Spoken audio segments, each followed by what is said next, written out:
काय संदर्भात उपोषणाला आपण बसलेले आहेत कालपासून, जलसमाधी उपोषणाला आपण बसलेले आहेत कालपासून? आणि आपल्या गेल्या 20 वर्षापासून आपण या परिसरामध्ये पाण्याच्या संदर्भामध्ये जे काय कामकाज करतोय, गिरणा प्रकल्प आपल्याकडे जो 2 कालवे वाहतात, या कालव्यांचं नियमित आवर्तन लोकांना मिळणं आणि तेलपर्यंत पाणी घेऊन जाणं, हा प्रमुख मागणी आपली त्याच्यातली एक मागणी आहे।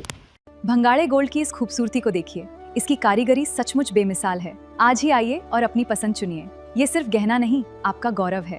कालवे आपल्याकडे पुरातन काळापासून इंग्रज काळापासून जीर्ण झालेले आहेत आणि ही इंग्रज काळाचे जीर्ण झालेले ब्रिज, त्याच्यावरचे तुटलेले ब्रिज, काही ब्रिज तर आज अशा कंडिशनमध्ये आहेत की ते आज ना उद्या पडण्यासारखे आहेत। आज मागच्या महिन्यामध्ये जो काही अवकाळी पाऊस पडला, त्या पावसामध्ये पूर परिस्थितीमध्ये तो पूल तुटला, खेडगावचा पूल तुटला, शिवणीचा पूल तुटला, पाटाला भगदाड पडलं, या अशा अनेक कारणं आपल्या समोर येत आहेत। उद्या चालून जर कधी आपत्ती अशी घडून आली की प्रशासनाचं त्याच्याकडे दुर्लक्ष आहे आणि म्हणून शासनाला जाग आणण्यासाठी हा गिरणा प्रकल्प जो आहे, गिरणा प्रकल्प हा वरदान ठरतो आपल्या पूर्ण परिसराला।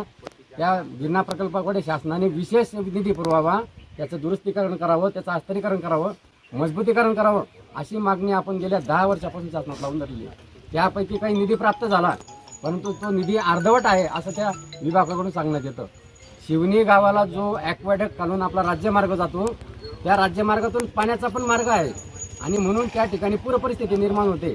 वाहनांना, वर्दळी वाहनांना रस्ता नाही आहे आणि म्हणून अन्य मार्गाने अवजड वाहन जातात आणि त्या ठिकाणी सायपन बांधण्यात यावा, अशी आपली एक दुसरी मागणी आहे।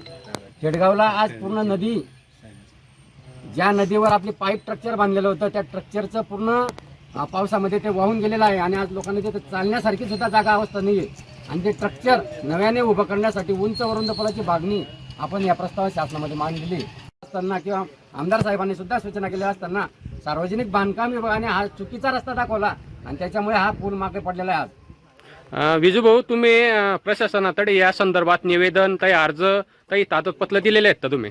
गेल्या 12 वर्षामध्ये आपण बघितलं असेल, हो, कालव्याच्या संदर्भामध्ये, नूतनीकरणाच्या संदर्भामध्ये आपले आंदोलन झालेले आहेत, पाठपुरावा सुरू होता, लोकांनी पाहिलेलं आहे, लोकप्रतिनिधींना तो प्रश्न माहिती आहे, शासनाला सुद्धा तो प्रश्न माहिती आहे। या बाबतीत माझे पत्रव्यवहार अनेक वर्षापासून सुरू आहेत, आज बी सुरू आहेत आणि त्या मागण्या ह्या रास्ता आहेत, त्या शेतकऱ्यांच्या हिताच्या आहेत।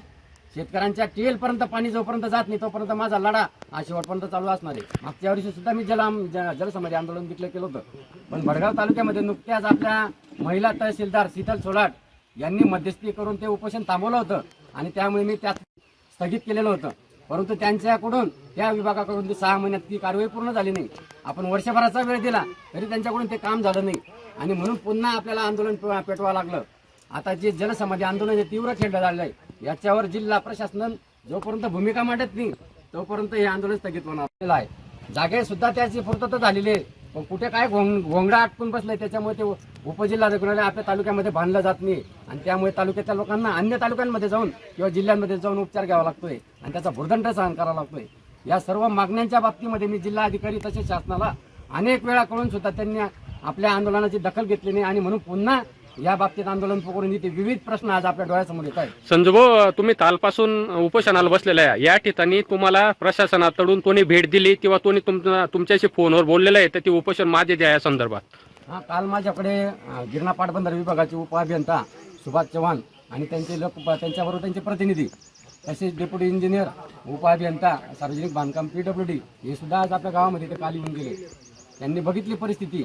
PWD विभागाचं म्हणणं आहे की हा रस्ता आमचा नाही आहे, तरी सुद्धा आम्ही तो पूल बांधण्यासाठी पॉझिटिव्ह आहे आणि सार्वजनिक बांधकाम विभागाचा रस्ता आहे असं ते त्यांच्याकडून सांगितलं जातं, परंतु सार्वजनिक बांधकाम विभागाने गेल्या 3 वर्ष इलेक्ट्रिक बस आपल्याला चालू करायची येरुंड ते येवला किंवा आरोग्य संदर्भातल्या प्रश्न आपल्याकडे आहेत की आपल्या खेडगावमध्ये आरोग्य उपकेंद्र हे घाणीच्या साम्राज्यामध्ये आहे, लोकांना आरोग्याच्या सुविधा मिळत नाहीत, ते स्वतंत्र आरोग्य केंद्र बांधलं गेलं पाहिजे बा, या संदर्भामध्ये शासनामध्ये पाठपुरावा होता।